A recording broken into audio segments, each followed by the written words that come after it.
Welcome to the class about Internet security.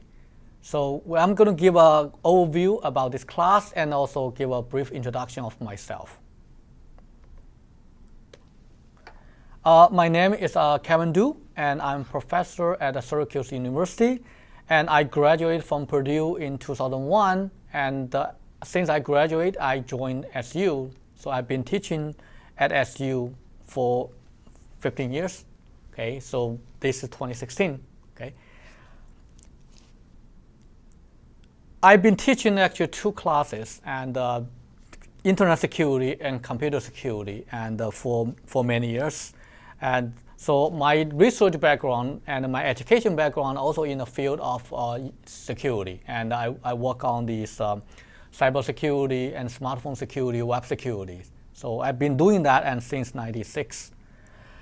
And also during the course of these lectures and development course, and I actually developed a lot of hands-on exercises because I'm a hands-on type of person. And when I teach, I also like students to be able to do the hands-on exercise.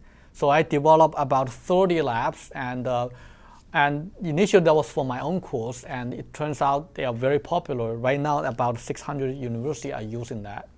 So in this class, and you will use some of the lab exercise, definitely not 30 of them, but some of them.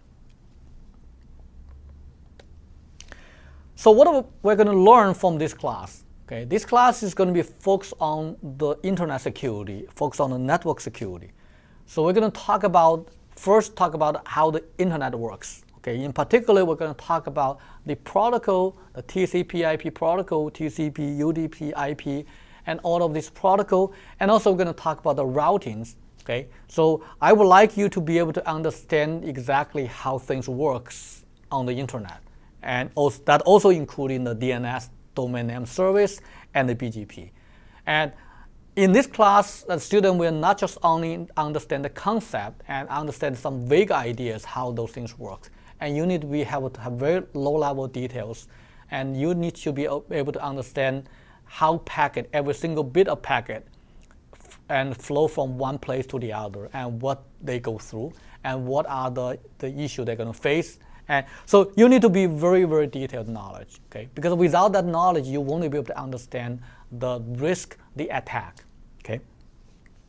So based on that understanding, we would like to look at how people can attack the internet.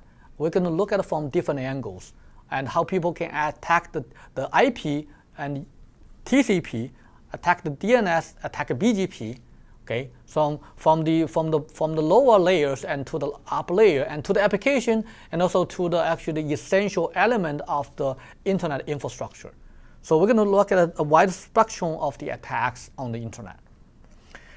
We're also going to study the defense techniques, okay? Defense technology like the firewall and the VPN, and those are the common secure technology and used in these days. A lot of attacks on the internet, and they are because of the lack of the confidentiality protection, lack of the integrity protection. So those can be achieved using the crypto. So the crypto is very fundamental and for the internet security. So we're going to spend the time to talk about the important primitives of the crypto, including the symmetric key encryption, and one-way hash function, and the public key encryption, and the PKI, the public key infrastructure.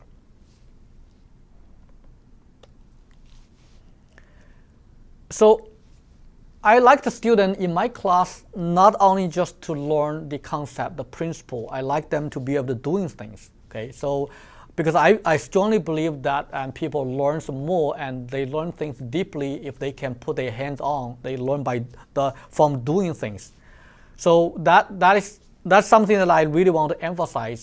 So if from the lecture you can see, sometimes I provide the demonstration, and that you can watch the demonstration video. Sometimes, although I do not provide a video to you, but you can see the screenshot of my demonstration, and to show you that actually in reality how things really work. And so of course you got to actually do these things by yourself. And we actually provide the virtual machine environment, and for you to actually create multiple machine instance, and so you can actually launch an attack from one computer to the other computers. In terms of programming skills, and some of the the lab requires you to be able to do C programming. So that's actually is the prerequisite. Some students may not have the C or C+ background, but if they have some other the programming skills, like they have a good background in Java programming, and that's also okay. And you can pick up those C or C++ and from your Java programming skills. But if you have only written the script and write the shell script and some of the simple script programs, and you may have a trouble and pick up those C or the programming skills. So in the past, I did have a student who actually is quite experienced writing the script, 5 lines of code, 10 lines of code, but when they came to my class, they did struggle. So I just want to warn you, if you have a very weak and background on programming, and you may want to actually improve your program skill and before you can take on this class. We won't have a very heavy programming though, okay? So most of programs and you write is going to be 100 lines of code, but some of the coding techniques is actually quite complicated. For example, we actually look at a pointer. So if you have never had this experience on pointer, that's actually the hardest part in C programming, is to manipulate the pointers. So in terms of OS, we're going to use Linux operating system. But I don't want you to actually reinstall your computer and use a Linux OS. We're going to provide a virtual machine image, and which is a Linux image. And you can install the virtual machine software, VirtualBox, and you can use our VM. Okay, so and you can use any OS you want, and the Mac and Windows, Linux, and you can just install the VirtualBox. Okay, so in terms of the requirement on computers and to run the VM and the CPU power, these days most of computers, they have sufficient CPU power to actually run those VMs. And the memory is at the bottleneck. And for some lab, for example, attack on the TCP, and we need 3 VMs, which means inside of your own computer, you have to run 3 computers. And each of them probably requires 12 megabytes of memory to 1 gigabyte of memory. If you have a low memory, for example, 4 gigabytes, you may have a trouble running 3 VM. You can still run them, but it's going to be very slow. So if you're thinking about upgrading your computer, and this probably is an opportunity for you to upgrade your memory and increase from 4 GB to 6 GB to 8 GB. Some people increase at 16 GB, but that's not necessary, okay?